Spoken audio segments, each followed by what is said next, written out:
Saludaros a todos, especialmente a los que venís desde fuera de Madrid, que habéis viajado desde otras partes de España también, desde otros países también. Y hoy, digamos, es un día muy especial, es nuestra segunda sesión de esta conferencia anual y yo creo que es muy importante porque defender la libertad en tiempos en los que está especialmente amenazada y realmente vemos cómo nuestro bien más preciado y es tan frágil, es muy importante permanecer alerta. Entonces, hoy empezamos por todo lo harto con el profesor Juan Ramón Rayo, que nos hablará sobre su último libro, Anti-Marx. Pero antes, os presento, le doy la palabra a Fernando Palacios, que os va a hablar sobre el arte. Hola, buenas tardes a todos. Soy Fernando, soy el presidente de SFL España y nada, esto es un pequeño espacio publicitario antes de la conferencia para anunciaros que desde SFL España pues estamos trabajando con el Instituto Arce, con el Ayn Rand Center Europa, en un curso sobre objetivismo y de introducción a la filosofía de Ayn Rand. Entonces va a ser un curso que vamos a contar con la gente más top dentro del mundo del objetivismo y nada, todo el que esté interesado, pues que se pase por el stand luego o que me busque a mí personalmente y os daremos más información. Así que nada, muchas gracias. Bueno, con todos ustedes, Juan Ramón Rayo.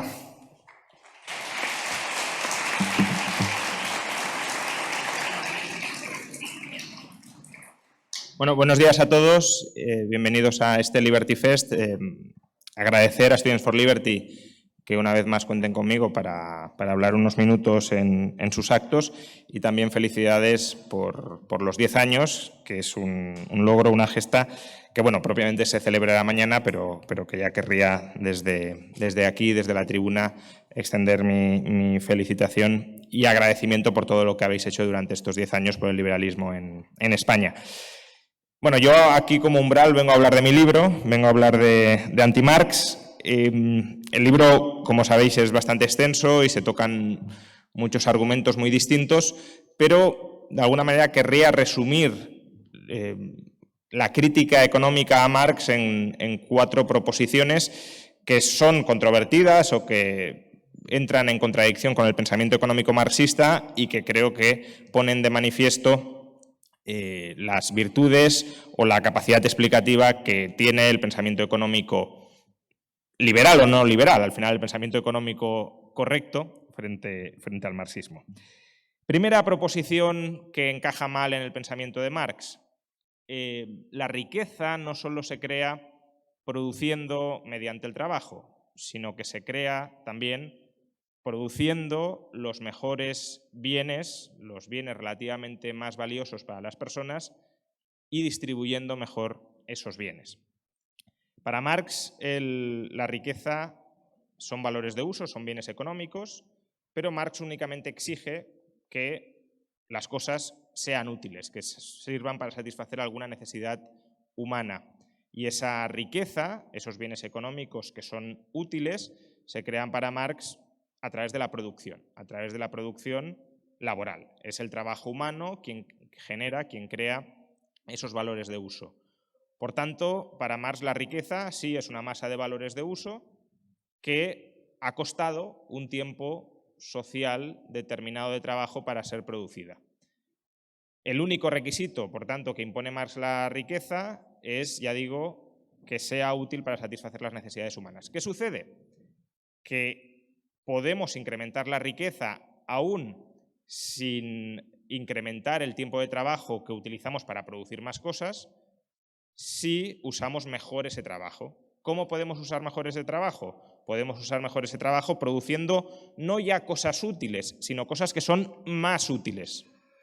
Esta idea de que no basta con que un bien sea útil, sino que lo que queremos es producir aquello que nos es relativamente más útil, es una idea de marginalidad, de análisis marginal, que Marx no incorpora en su teoría económica. Para Marx los bienes son útiles o no son útiles, pero no tiene en cuenta que hay bienes más útiles que otros y que, por tanto, nos enriquecemos si en lugar de destinar 100 horas de trabajo social a producir un bien útil, pero no demasiado útil, destinamos esas mismas 100 horas de trabajo social a producir un bien muchísimo más útil.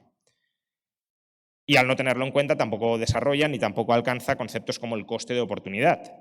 El coste de oportunidad, recordad, es aquello que sacrificamos por escoger un determinado curso de acción. Si producimos A, dejamos de producir B. B puede ser útil, nos puede ser valioso para nuestros fines, pero menos útil que A. Por tanto, si no produjéramos A y produjéramos B, obtendríamos utilidad de B, pero el coste de oportunidad de no producir A, aquello que sacrificamos para lograr B, sería mayor que la utilidad que logramos de B. Por tanto, se puede aumentar la riqueza redistribuyendo las horas de trabajo para alcanzar bienes o para producir bienes que nos permiten alcanzar fines superiores más útiles. Y por lo mismo, también se puede incrementar la riqueza mejorando los intercambios. Imaginad que yo tengo un bien que me es útil, otra persona tiene otro bien que le es útil, pero yo valoro más el bien de la otra persona y la otra persona valora más mi bien. A través de ese intercambio, sin necesidad de producir nada más, hemos aumentado la riqueza material de esa sociedad porque los mismos bienes mejor distribuidos en las manos de aquellos que valoran relativamente más esos bienes permiten alcanzar niveles de satisfacción, niveles de bienestar, niveles de utilidad superiores que antes del intercambio. Por tanto, con un mismo volumen de trabajo social, pero intercambiando mejor, distribuyendo mejor los mismos bienes, somos capaces de volvernos más ricos. Ese es el primer error clave del pensamiento económico de Marx, que claramente deriva de su teoría del valor-trabajo. No es que la utilidad para Marx proceda del valor, esto sí lo quiero aclarar, que es una confusión muy habitual. La teoría del valor-trabajo únicamente explica que para tener riqueza hemos de producirla materialmente y la producción material es a través del trabajo. Pero al reducir la riqueza social a aquello que es producido mediante el trabajo humano y, por tanto, al considerar que solo es riqueza la masa de valores sociales que han sido producidas por el trabajo humano, olvida que una misma masa de riqueza material, o mejor dicho, una misma masa de trabajo social puede permitirnos alcanzar niveles de bienestar muy superiores si ese trabajo social lo utilizamos para producir bienes más valiosos o si esos bienes valiosos los distribuimos de un modo más eficiente, es decir, hacia las personas que más los valoran. Segundo error clave del pensamiento de Marx. Como he dicho, para Marx la riqueza se genera en la esfera de producción, la riqueza surge de utilizar el trabajo humano para transformar la naturaleza y, por tanto, Marx solo considera que existen dos factores de producción en cualquier sociedad, la naturaleza y el trabajo. Y, de hecho, solo existe un factor social de producción, el trabajo. Pues bien, no existe un único factor social de producción, el trabajo es un factor de producción, el tiempo es otro factor de producción, el riesgo es otro factor de producción y la información empresarial es otro factor de producción. Marx no considera ni el tiempo, ni el riesgo, ni la información empresarial factores de producción y, precisamente porque no los considera, reputa al capitalista como un parásito. Si todo el valor, si toda la riqueza procede del trabajo y el capitalista no trabaja, pero en cambio el capitalista sí se apropia de parte de la riqueza social, pues necesariamente el capitalista ha robado, ha parasitado, ha expropiado, ha vampirizado al trabajador, que es la única fuente de riqueza social, el único, como clase, hacia el que debería dirigirse la riqueza. Pero tiempo, riesgo e información empresarial son factores de producción, porque no hay ningún proceso de producción en ningún modo de producción posible, es decir, organicemos como organicemos la sociedad, no hay ningún proceso de producción que no conlleve tiempo, riesgo y que requiera de información empresarial. El tiempo de entrada, es consustancial a la actividad productiva. Desde que empezamos a producir hasta que terminamos de producir, transcurre un lapso más o menos extenso de tiempo. Si el productor no está dispuesto a esperar el tiempo requerido para producir, no iniciará la producción, no producirá eso, producirá otras cosas quizá, pero no eso. Y si la utilidad que proporciona eso que se puede producir a través de ese lapso de tiempo es mayor que la que puede alcanzar produciendo en menores lapsos de tiempo, pues hay niveles de utilidad que, si no está dispuesto a esperar, no podrá alcanzar porque no podrá producir esos determinados bienes. Por tanto, incorporar tiempo, incorporar capacidad de espera a los procesos de producción permite producir bienes económicos que alternativamente no se podrían producir sin incorporar ese tiempo. Hay marxistas que rechazan esta idea diciendo, hombre, pero solo con tiempo no produces. Claro, y solo con naturaleza o solo con trabajo aisladamente tampoco produces. Los factores de producción suelen ser complementarios. La cuestión es que necesitas naturaleza, recursos naturales, trabajo, y necesitas también tiempo de espera. El riesgo, a su vez, también es productivo.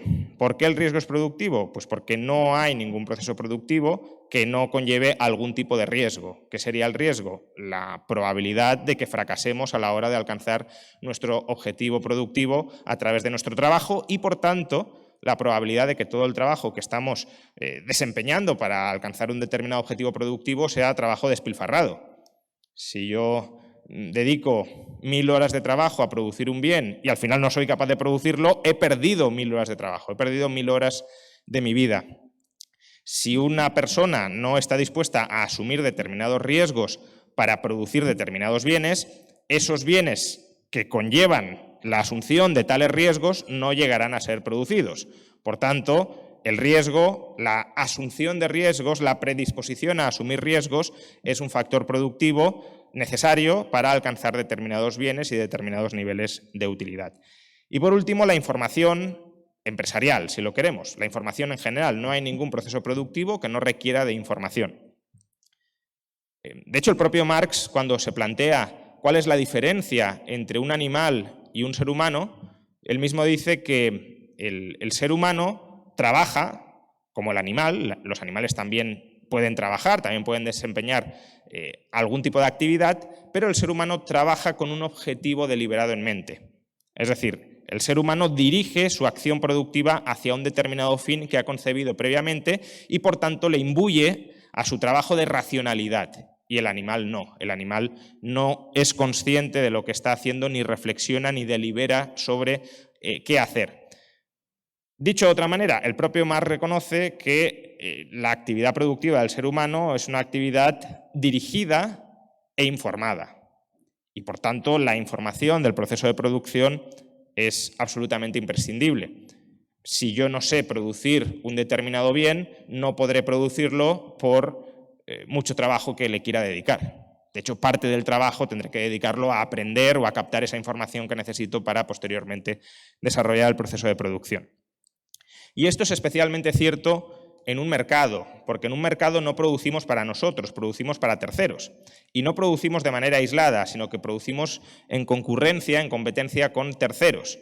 Por tanto, no solo se trata de...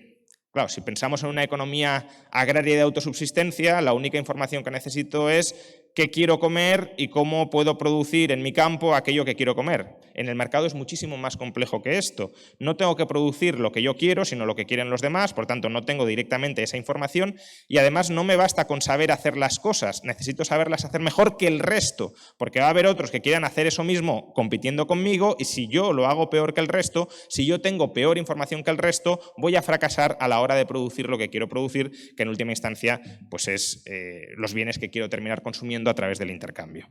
Por tanto, la información, y vamos, decir que la información es un factor de producción, es un recurso clave en nuestras sociedades, es muy obvio a día de hoy, pero no era tan evidente quizá en los tiempos de Marx, pero eso no cambia, que al no incorporar esto a su teoría del valor, es decir, a su teoría de cómo surge la riqueza en sociedad, no solo a través de la transformación humana mediante el trabajo de la naturaleza, sino de la transformación humana de la naturaleza mediante el trabajo durante un tiempo determinado, asumiendo un determinado riesgo y con determinada o gracias a determinada información, eso es lo que le lleva a desconocer el papel productivo del capitalista en sociedad, porque el capitalista no deja de ser un especialista, una función social especializada en suministrar tiempo, riesgo e información a los procesos de producción.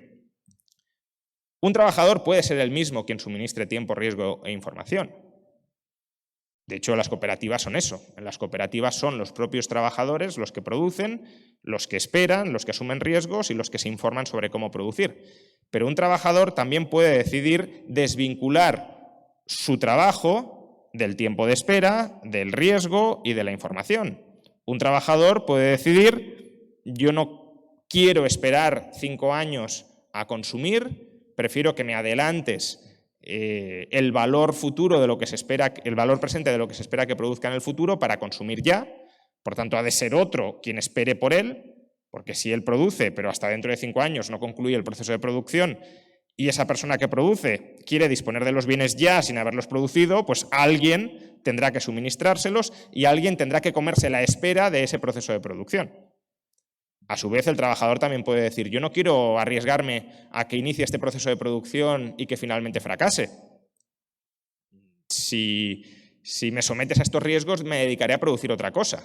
Y el capitalista puede decirle: no te preocupes, yo asumo los riesgos por ti. Si tú fracasas en tu proceso de producción, igualmente cobrarás y yo patrimonialmente sufriré las consecuencias de que tu proceso de trabajo haya fracasado.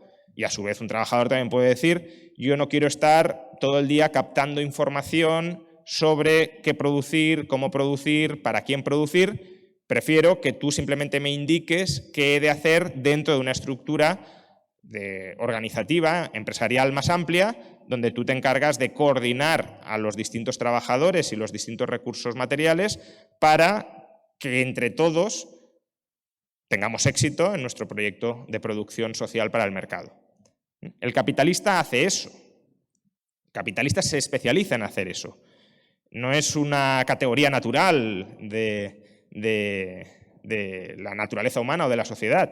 El capitalista es una función social. Es como decir profesor, médico, pues capitalista, suministrador de tiempo, riesgo e información.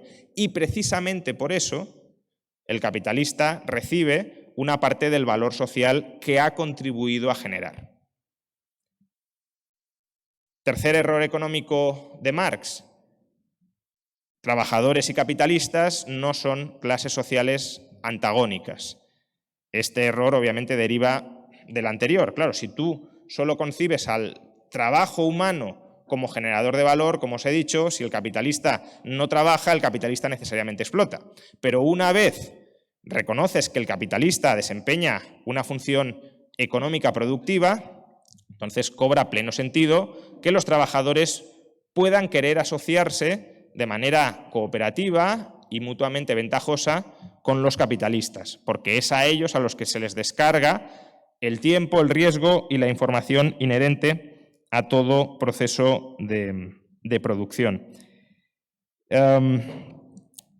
Por eso, para Marx, la emancipación del trabajador requiere expropiar los medios de producción, socializar los medios de producción y abolir el capital. Pero démonos cuenta de que si hiciéramos esto, si se socializan los medios de producción, en el fondo lo que estamos haciendo es socializar el ahorro forzoso en sociedad.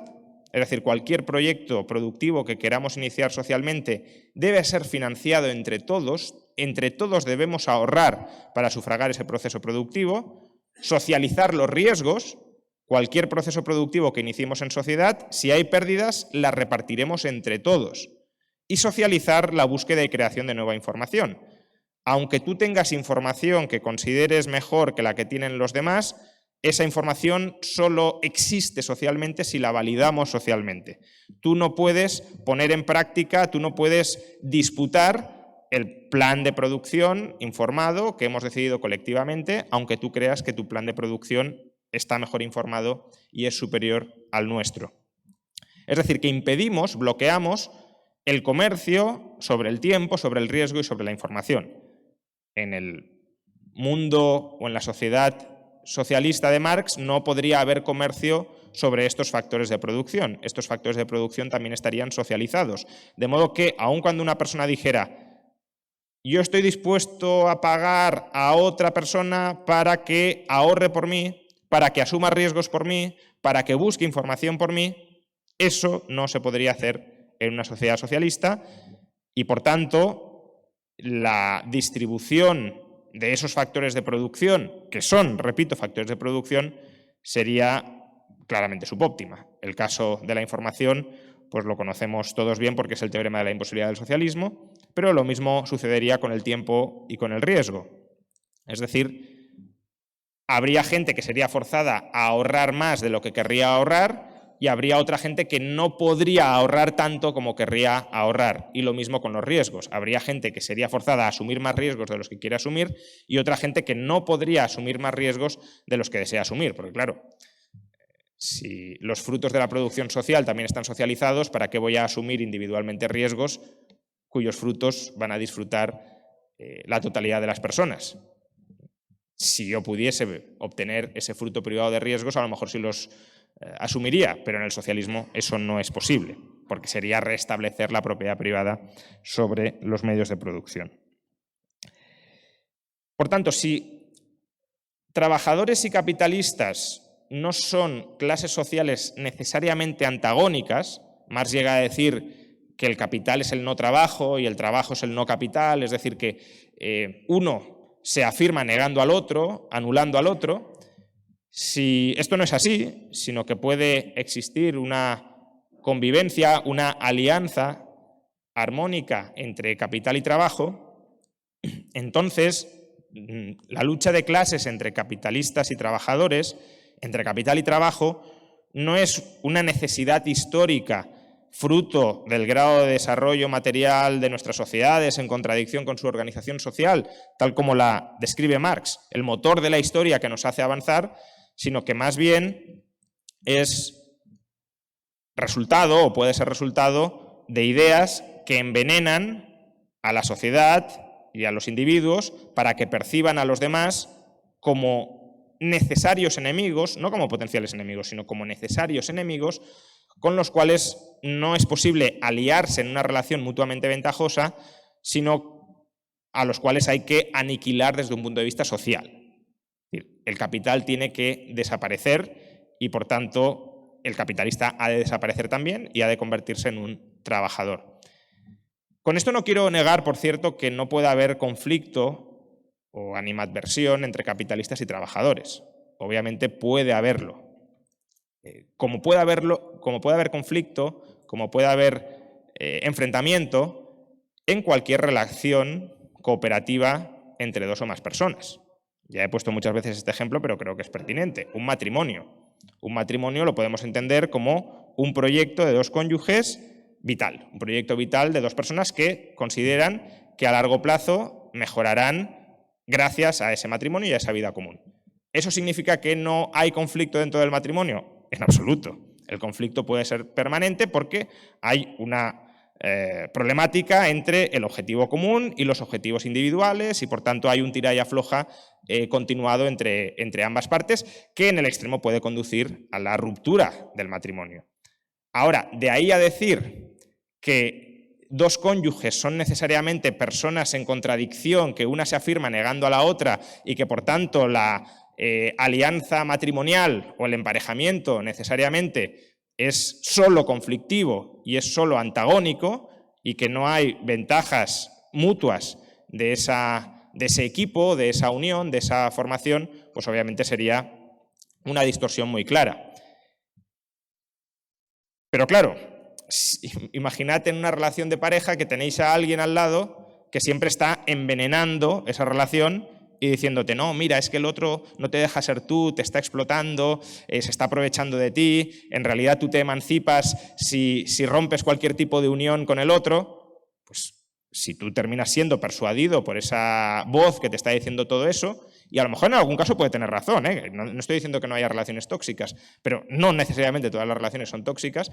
Claro, si cualquier tipo de relación está sometida a esa voz, ¿qué puede terminar sucediendo? Que todo el mundo vea a todos los demás como enemigos y que intente, pues, romper cualquier tipo de relación y alianza, en este caso sentimental, con los demás.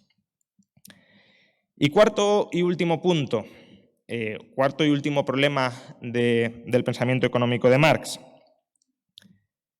Es racional subordinar nuestros planes de producción al mercado.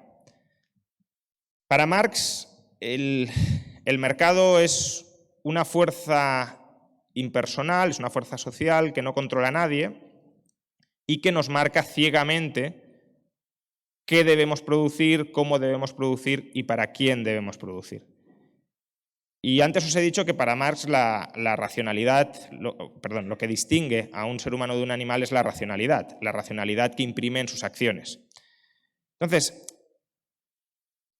si el mercado es el que marca ciegamente los fines hacia los que debemos dirigir nuestro trabajo, en el fondo lo que está diciendo Marx es que el mercado nos deshumaniza, porque si como seres humanos no podemos controlar qué hacemos, para qué lo hacemos, para quién lo hacemos, entonces el mercado, al privarnos de la capacidad de autodeterminación, si lo queréis, la capacidad de escoger los fines hacia los que nos orientamos, nos está animalizando. Esta es la idea, en última instancia, de la alienación marxista. El mercado nos aliena porque destruye, anula, vacía nuestra naturaleza humana y nos convierte en meros autómatas al servicio del capital. No producimos los valores de uso, los bienes económicos que queremos, sino aquellos que son instrumentales para que el capital se revalorice. Por tanto, claro, de nuevo en el ideal marxista, bueno, no en el ideal, sino en la sociedad del futuro, según Marx, el mercado será abolido, desaparecerá. Y en conjunto, los seres humanos, como productores sociales, decidiremos los objetivos hacia los que nos dirigimos. Es decir, no será una fuerza impersonal la que nos marque qué hemos de hacer, cómo hemos de hacer y para quién hemos de hacer, sino que todos, deliberadamente, conscientemente, escogeremos el rumbo hacia el que nos dirigiremos. El mercado, por tanto, es para Marx el culmen de la irracionalidad y del vaciamiento de la naturaleza humana entre los seres humanos como productores sociales. Bien, pero veámoslo de otra manera. ¿Y si el mercado es una especie de algoritmo social que permite que produzcamos, aún sin que nadie tenga toda la información, si nos permite producir los bienes relativamente más valiosos de la manera relativamente más eficiente posible y distribuirlos a aquellos productores sociales que relativamente los valoran más, alineando, por tanto, la información dispersa que hay en cualquier sociedad sobre lo que otros quieren? Yo no sé lo que vosotros queréis, ni vosotros sabéis exactamente lo que quiero yo. Y sobre cómo podemos producir. Vosotros tendréis unas ideas sobre cómo producir las cosas, yo tendré otras, y no sabemos a priori cuál de ellas es mejor. El mercado, como algoritmo social, permite alinear esa información dispersa, descentralizada, con el incentivo a revelar y a actuar conforme a esa información. Dicho de otra manera, puede ser perfectamente racional que aceptemos participar en unas reglas de juego impersonales que nos permiten maximizar los bienes económicos que somos capaces de producir con respecto a un escenario en el que no empleáramos ese algoritmo social. Renunciar al mercado como forma de coordinarnos habida cuenta de que tenemos diversas preferencias, diversa información sobre nuestras preferencias, diversa información sobre la tecnología que podemos emplear para satisfacer nuestras preferencias, renunciar al mercado como forma de coordinar todo esto sí sería absolutamente irracional. Supondría, de alguna manera, no ser conscientes de los límites de la razón humana para planificar de manera centralizada y de manera agregada un sistema económico y, por tanto, supondría alcanzar cotas de bienestar social mucho menores que las que podríamos alcanzar empleando o sometiéndonos a esa fuerza ciega, a ese relojero ciego que podría ser el mercado. En el mercado, al final, lo que sucede es que trabajadores y capitalistas forman coaliciones de producción y esas coaliciones de producción hacen propuestas ante el árbitro imparcial que es el mercado sobre cómo generar riqueza social. Vosotros tenéis unas ideas sobre cómo generar riqueza social, riqueza para los demás, ellos tienen otras ideas, los demás allá tienen otras, comparecen ante el mercado, compiten en el mercado por el favor de terceros y aquellas ideas que ganan el favor de terceros son ideas que reputamos mejores que las del resto y que son escaladas y emuladas en el resto del mercado para maximizar la producción relativamente más útil para las personas que la valoran relativamente más. Y por eso, como digo, el mercado es, al menos hasta el momento, la institución que permite una mayor racionalidad colectiva, muchas comillas a este término, pero creo que se puede entender por dónde voy, una mayor racionalidad colectiva a la hora de ordenar, de organizar, de coordinar la producción social. Y es precisamente el intento de suplantar el mercado por una especie de mente colectiva que no existe, ni puede existir, en el sentido de que no existe una función social de preferencias que pueda ser definida de manera objetiva e imparcial, es esa pretensión lo que conduce a los sueños de la razón que producen monstruos, que produce a las monstruosidades sociales y económicas en forma de menor riqueza que la que podríamos alcanzar en el mercado y de despotismo político-social cuando se pretende impedir que las personas formen coaliciones entre sí en lugar de... se pretende impedir que formen coaliciones entre sí e imponer una coalición única y uniforme para todas ellas, aun cuando esas personas puedan querer separarse de esa coalición única impuesta sobre todas ellas y formar coaliciones diversas con otras personas en función de sus preferencias, en función del tiempo de espera que puedan aportar, en función del riesgo que estén dispuestos a asumir y en función de la información personal y local que puedan poseer para coordinarse con terceros. Pues bien, estos serían, creo, los 4 principales errores económicos del marxismo, errores que están todos ellos muy interconectados y que en última instancia responden a una especie de contradicción o paradoja en la génesis del pensamiento de Marx, porque Marx en El Capital, que es obviamente su obra cumbre, pretende describir objetivamente el funcionamiento del capitalismo. Y en última instancia lo que estoy diciendo es que Marx describió la superficialidad del pensamiento, del funcionamiento del capitalismo, pero no fue capaz de penetrar en su comprensión profunda, que es justo lo contrario de lo que quería hacer. Marx denunciaba que los economistas burgueses caían presa de las formas superficiales del capitalismo y que no entendían la operativa profunda de este sistema, la lógica última de este sistema, cuando en realidad fue él quien no entendió la lógica profunda del funcionamiento del sistema capitalista y se quedó en una descripción de relaciones muy superficiales y en ocasiones muy erróneas y falsas sobre cómo se organiza y sobre cómo funciona el capitalismo. Muchas gracias.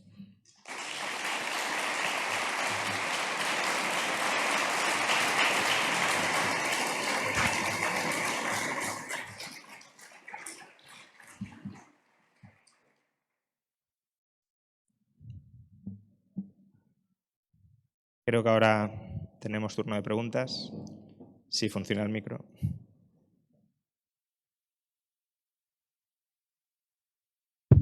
Sí.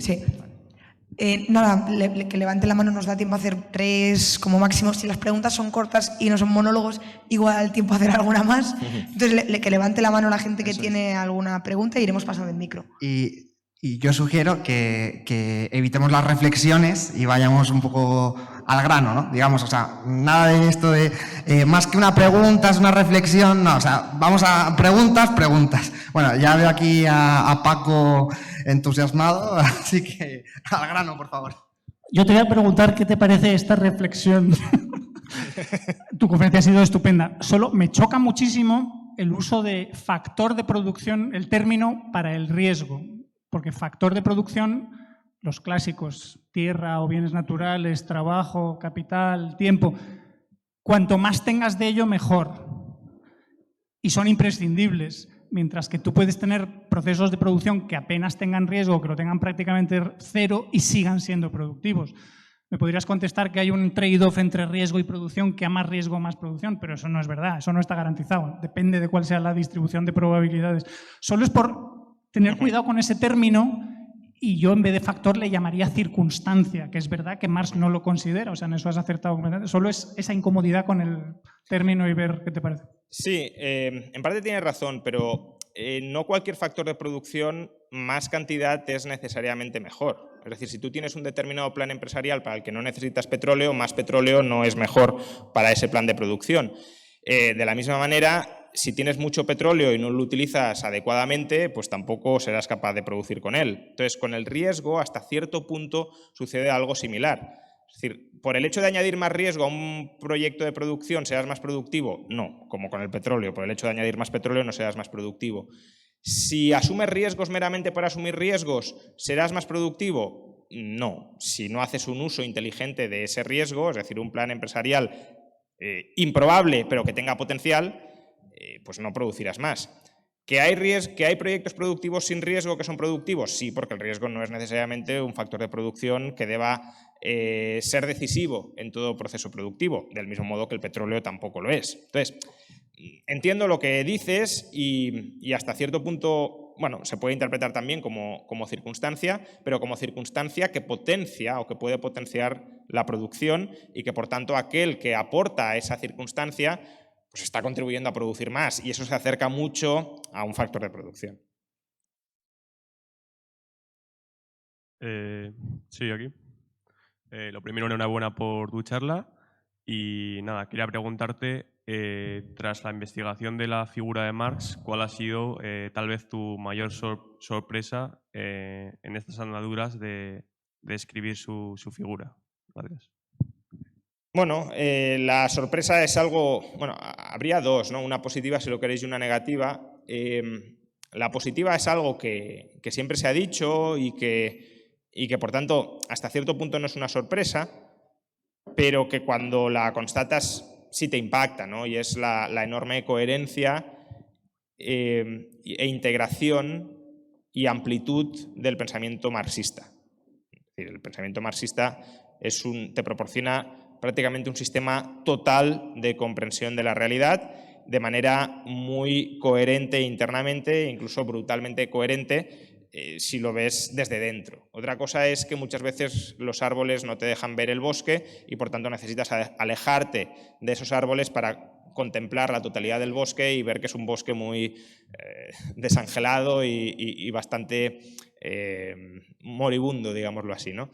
Pero bueno, sí que es verdad que cuando te sumerges en los textos de Marx, muchas cosas empiezan a encajar, empiezas a ver la realidad de manera muy, muy distinta y bueno, puede ser bueno verla de manera distinta, aunque al final a lo mejor la forma superficial en la que la veías antes no era una forma tan incorrecta.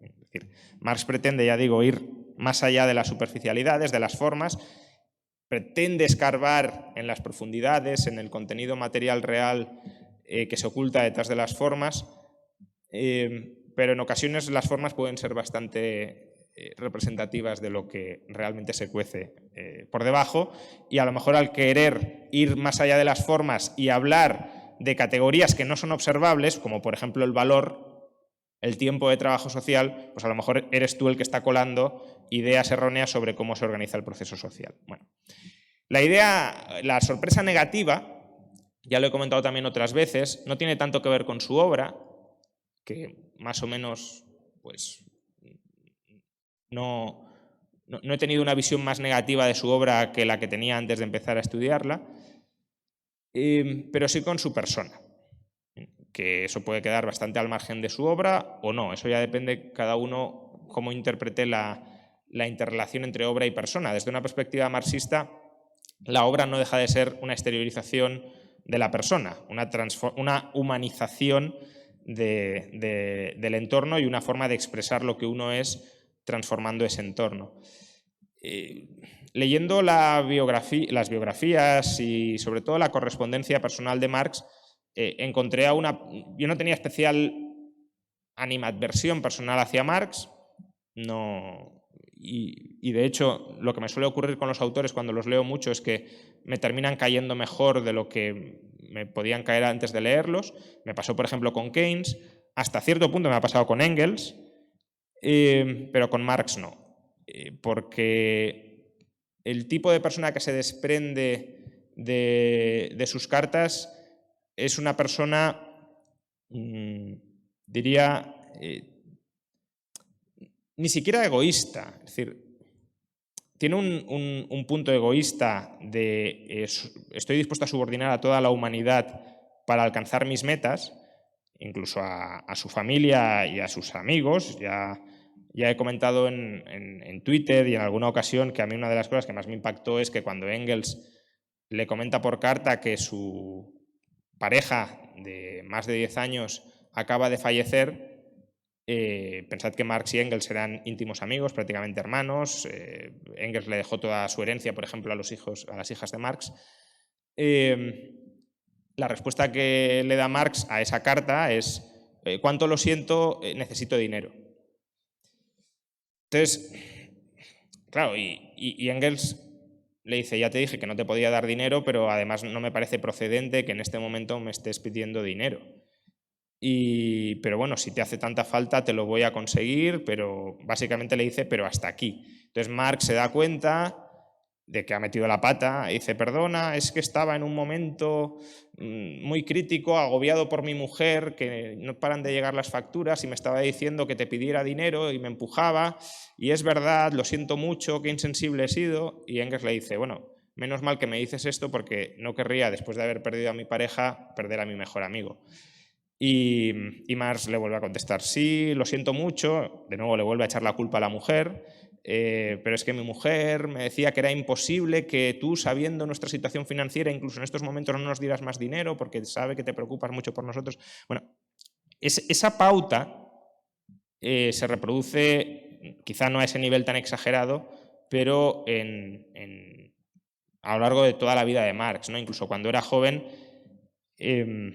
y estaba estudiando en Berlín, pues su padre le decía: oye, te estás fundiendo en gastos todo lo que gano yo durante un trimestre, y además no te vemos el pelo por casa, pásate de vez en cuando. Y Marx ni le contestaba por carta, es decir, Marx facturaba, pero no le remitía correspondencia a su padre. E incluso en la última misiva, la madre de Marx le añade a la carta: oye, tu padre está a punto de morir, pásate a verlo antes de que pueda morir. Y no pasó. Pues, no sé, es un tipo de persona que no me ha generado buenas sensaciones, digámoslo así, a lo largo de la lectura detallada de su correspondencia. En cambio, Engels lo veo más como una especie de bueno, he de aclarar esto, pero decía egoísta, pero hasta cierto punto, porque Marx realmente hacía todo esto ya no para obtener una especie de satisfacción personal, sino porque él se veía a sí mismo como una pieza clave en la historia del desarrollo de la humanidad, como aquel que iba a publicar la obra que iluminaría y que permitiría la emancipación de la clase obrera. Entonces, hasta cierto punto, incluso él mismo se puede ver a sí mismo como sacrificándose por la emancipación del proletariado. De hecho, cuando el futuro yerno de Marx, Lafargue, que escribió sobre el derecho a la vagancia, antes de casarse, claro, le tiene que pedir la mano a Marx de su hija. Y Marx le dice: vale, está bien, lo voy a considerar, pero ¿tú cuánto dinero tienes? Dice: porque no te veo una persona demasiado fuerte como para trabajar en las fábricas y no quiero que mi hija se case con alguien sin recursos. Me dices que vienes de una familia bien, pero tus padres tampoco han prometido que te van a dar su herencia como para garantizar que las necesidades de mi hija van a estar cubiertas. Y Marx le explica esto y le dice, mira, le viene a decir, yo veo que eres un poco bohemio y que no vas a estar por trabajar y por proporcionar pan a la familia y tal, y esto es lo que yo mismo he vivido. Dice, yo he sacrificado mi vida y la de mi familia por mi obra intelectual. Dice, si ahora volviera a empezar, yo no me casaría y no tendría hijos porque debido a mi labor intelectual, a mi producción intelectual, mi familia ha sufrido muchas penurias y no quiero que mi hija pase por lo mismo que ha pasado mi mujer y sus hijos, contigo, vamos. Entonces, cuando he dicho egoísta, tampoco quiero decir como que él quisiera hacer las cosas en su propio provecho. Él se veía a sí mismo como sacrificándose por una causa más alta. Ya digo, y en cambio Engels lo veo una especie de persona totalmente abducida, servil a Marx en todos los aspectos de su vida. Y por eso siento cierta compasión hacia la persona de Engels, que me parece también un pensador bastante brillante, a la altura de Marx, aunque el propio Engels decía que no, que solo Marx era un genio y todos los demás podemos ser personas muy inteligentes, pero genio solo hay uno y es Marx. Pues, hola, buenas. Primero, gracias por la charla, que ha sido muy interesante. Y luego tengo una pregunta sobre el mercado que comentabas ahora. Corrígeme si me equivoco, ¿vale? Yo tengo la percepción de que el mercado es algo dinámico, de naturaleza dinámica y por tanto inestable, y eso en algunos momentos puede llevar a consecuencias negativas. Puede haber presiones de burbujas, aunque sean pequeñas y tal. Entonces, ¿hasta qué punto crees que se puede defender, o tal vez no, una cierta intervención estatal? No tanto tal vez como la que hay ahora, pero cierta intervención. Gracias. Sí, a ver, en principio si comparamos el resultado del mercado, que sabemos que va a ser imperfecto, con un nirvana ideal, pues, dejando de lado el debate moral, que también es pertinente, pero desde un punto de vista meramente de bienestar social, digámoslo así, pues podría tener sentido determinadas intervenciones correctoras de las ineficiencias del mercado. El problema es que realmente tampoco sabemos cuáles van a ser las consecuencias de esas intervenciones, ni tampoco sabemos si se van a poder desarrollar tal como supuestamente querríamos que se desarrollaran. Quiero decir, el proceso de mercado puede ser un proceso problemático, pero el proceso político también. Entonces, decir, no, tenemos que solucionar este fallo de mercado, que es un fallo, ¿vale?, adoptando esta regulación. Bien, primero, ¿cómo sabes que esa regulación no va a tener otros efectos, otras consecuencias incluso peores que aquellos problemas que pretende solucionar? No digo que no se pueda saber absolutamente nada, pero sí hay ahí un campo de no saber lo que no sabemos que es muy difícil de reducir. Y en segundo lugar, ¿cómo sabes que realmente ese proceso político se va a desarrollar con el objetivo que tú quieres alcanzar y no se va a instrumentalizar para, dando la imagen de que se está persiguiendo ese fin, conseguir otros fines? Fines ya sean de lobbies, fines de la clase política, fines de la clase burocrática, fines de los clientes de la clase política.